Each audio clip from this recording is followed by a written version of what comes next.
Southeast Radio's Business Matters with Karl Fitzpatrick. Negotiation is a crucial activity in every business, and therefore it is vital that you get it right. With this in mind, I'm now joined on the phone by negotiation expert Stuart Diamond. Stuart, you challenge the effectiveness of conventional negotiation techniques such as win-win, walking away and the use of power. Instead, you favour strategies that promote emotional sensitivity, the development of relationships, recognition of needs and establishment of clear goals. Why do you believe that these strategies deliver better results? We found studies that showed since about the 1990s that finding and understanding their perceptions, the pictures in their heads, creates 4 times as much value, twice as many deals, and each deal gets twice as much for 2 reasons. Number one, if you understand their perceptions, you've got a better starting point for negotiations. Number 2, if you value those perceptions, they're more likely to go along with you, which means the right answer to I hate you is tell me more. The right answer to I don't like your company is what don't you like about us, and what do you like more about our competitors. It is impossible for them not to answer that question, and the answer will give you the means to persuade them. This is a much, much more competitive model that is used today with power and leverage. In fact, Google, where I teach regularly, found that for each $100 they spend learning this model, they make $30,000 back in terms of extra revenues from deals. That's a fabulous return. I suppose, Stuart, what in your opinion is the most effective style of negotiation? It's a style that's most pleasing to the other party. This is very situational. There is no one-size-fits-all. So what I want to do is I want to find out what will cause the other party to warm up to me. It may well be that the weakest member of my team is the best negotiator because they went to the same school as somebody on the other side. The problem with negotiations, as they've historically been taught, is there's not enough information collected about the parties in the situation. So the most important thing I've got to ask in a negotiation is, who are these other people? And if I connect with them in some way or find the person to connect with them, they're more likely to do a deal with me. Most people say that this is obvious and it's common sense, and I tend to refer people to Mark Twain, who said that common sense is not all that common. Stuart, is there a standard process that can be applied to this, and what is it? Yes, I have a process that takes 20 questions you ask on how to prepare for a negotiation, which I call the Getting More process, which I developed over 30 years by studying 30,000 people in 50 countries. It begins with what are my goals and what's the problem meeting my goals. It goes through what are the needs of the parties and perceptions.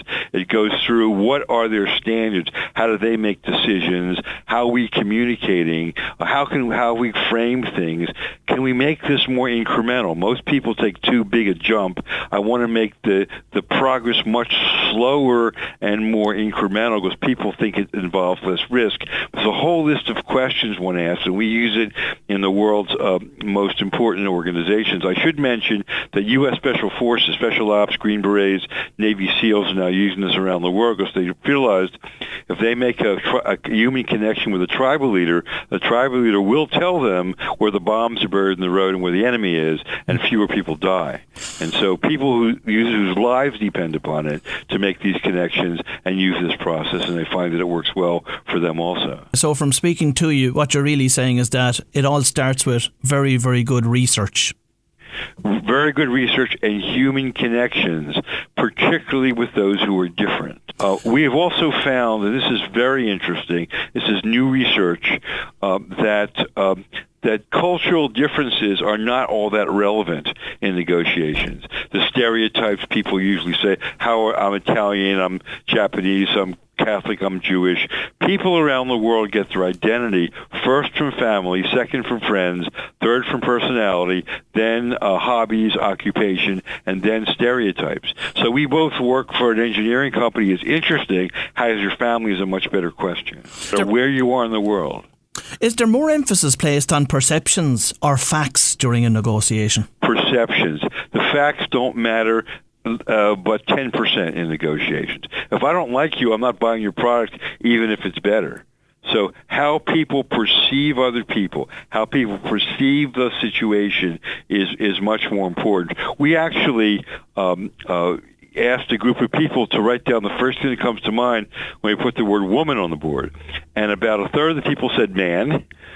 Other people said litigation, wife, lover, complaining, all kinds of different car. Somebody wrote down car. And so even the same simple facts have wide variations in perceptions based upon people's upbringing, history, stress at the moment. So unless I find out what they're perceiving, I'm not going to get very far. So if we disagree, what I want to know first is, what are you perceiving about this situation?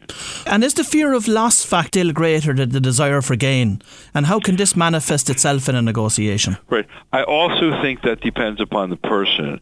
I certainly think the fear of loss is important if it's a common enemy. If we both fear the loss, then we can be more collaborative and thereby produce more. But the vision of a gain is so important. For example, take a look at Obama. Okay, so Obama got reelected the first time because he created an incredible vision in 2008. He still had to do something, which people don't think he did enough, which is why the Republicans won in the U.S. But you have to create the vision first, and then people will follow you along.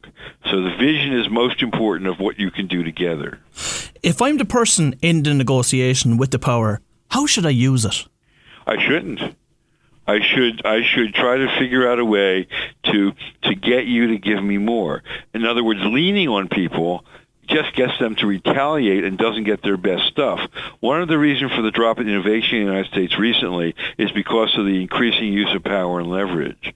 And so therefore, power doesn't work in terms of getting people to give you the most they can. A really good example is negotiating with kids, for example. I don't tell my son what to do. I ask him what he thinks we should do. And we discuss it, and then he does it. And then I trade him things I know he wants, and he does the things I want him to do. What I'm hearing from you is that emotion plays a fundamental role in any negotiation. Is it advantageous to show or to hide your emotions during a negotiation? No, it's advantageous not to have them. But we're all human, so we will have them. Yes, well, you've got to be able to control your emotions.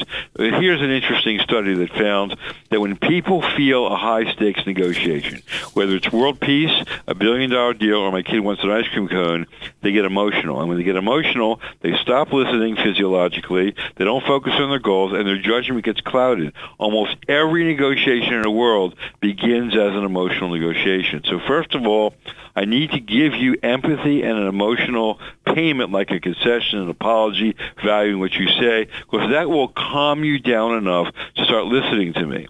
In terms of my own emotions, I need to control my emotions. A good example is you want surgeons who are dispassionate but empathetic, not empathetic and emotional. And so if I'm emotional, despite the fact that it's a very difficult thing to control, I'm no good to anybody. And two of the things I do to control my own emotions is, number one, I tend to lower my expectations about how people are going to treat me.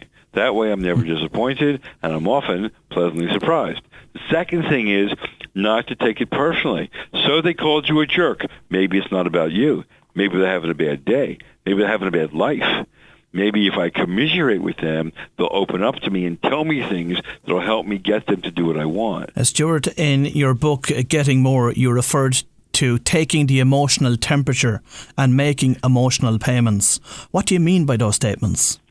Let me give you an example. I had a Latina woman in my class who was stopped by a white cop for going through a stop sign in Philadelphia. The white cop came over to her and started saying all these racist, illegal things like, you Latinos don't belong here, take our jobs, come back where you came from. Now, she could have reported him or sued him, but she decided to give him an emotional payment and meet her goals, which was not to pay a ticket the size of my monthly rent. So she said to him, "That's your right," but she said, "What you're saying is very important. People should not take our jobs, and they should abide by the laws. I'm here legally on a student visa. I believe in U.S. laws. I made this one mistake. Could you give me a break?" And he said, "Sure." That's an example of valuing them, but still getting what you want by calming down their emotions.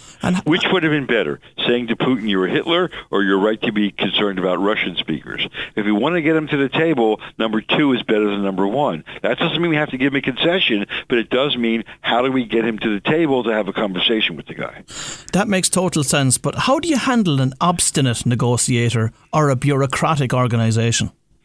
Well, first of all, they may be obstinate or bureaucratic because they're emotional, because they have certain standards they have to fulfill, because they're angry about something else. I want to first of all find out what's eating them. I then want to find out what their standards are. When have you actually given anybody anything? Even Hitler had somebody who loved him. So, everybody in the world has some hot button that if you find it, you can get them to do what you want. And if I can't do any of that stuff, I want to find a third party who's persuasive to them, because I may be the wrong negotiator. The key determinant in most negotiations does really come back to price. How do you handle this? No, it does not. It does not. I'm sorry to say, I'm sorry to interrupt you. It comes back to needs. Money is only a proxy for needs. Money was invented because it got too hard to carry cows around. It's still about human needs. It's about what money can buy. I had a Googler who wanted to get a multi-million-dollar deal, couldn't get the deal, found out that the client's teenage daughter was having computer problems. The guy from Google went over to the guy's house, invested half a day, tutored his daughter, fixed the computer, and got the deal. For the Googler, what's half a day for a multi-million-dollar deal? For the client, I can give this deal to any kind of technology company. My daughter's learning is very important. The focus on intangibles are very important in negotiation, and few people use them. I keep looking at the tube strikes they have every year or so in London. If the parties would just give each other some respect, they would find a much easier time getting a deal, and that's a big intangible. Now, Stuart, you mentioned technology, and technology must have had a significant impact on how negotiation has changed over the years. I suppose because traditionally, negotiation was all about two people sitting around a table. How has technology impacted it? I think fewer people see the whites of their eyes. And I think that means with email, with other kinds of technology, you still have to make yourself a person. In an email, hi, it's been cold here. I understand you've had nice weather.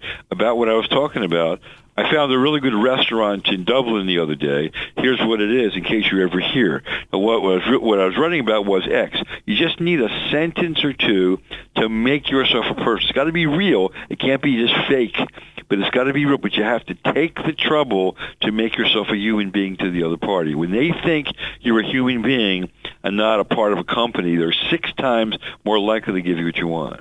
How do you know when to stop negotiating and avoid jeopardizing the outcome of the deal? Number 1, when you meet your goals. Number 2, when you can see that they're uncomfortable. So I really tend to focus a lot on the other party, whether it's my wife or my kid or my business colleagues. And if you pay attention to other people, you can tell. This is about practice. Every person is different. People say, should I be harsh? Should I be softer? The question is, no, you should just be yourself better. You should focus on other people and how the world is reacting to you, and in being attuned to what they are, have a firm focus on your goals, and little by little get there by giving them something in return each step of the way. So how much are you influenced by body language in the negotiation? Well, if somebody raises their fist at me, I'm influenced. But other than that, it's very, very hard to tell whether what somebody thinks by their body language. All these tells is a bunch of malarkey. You need to be in a laboratory with somebody to measure their eye dilation and skin temperature to really tell, for example, whether they're lying or telling the truth. What I want to do is I want to find out what people are feeling and thinking, and if I don't know, I'm going to ask. I'm going to say, do you feel like X? You seem to be uncomfortable, are you?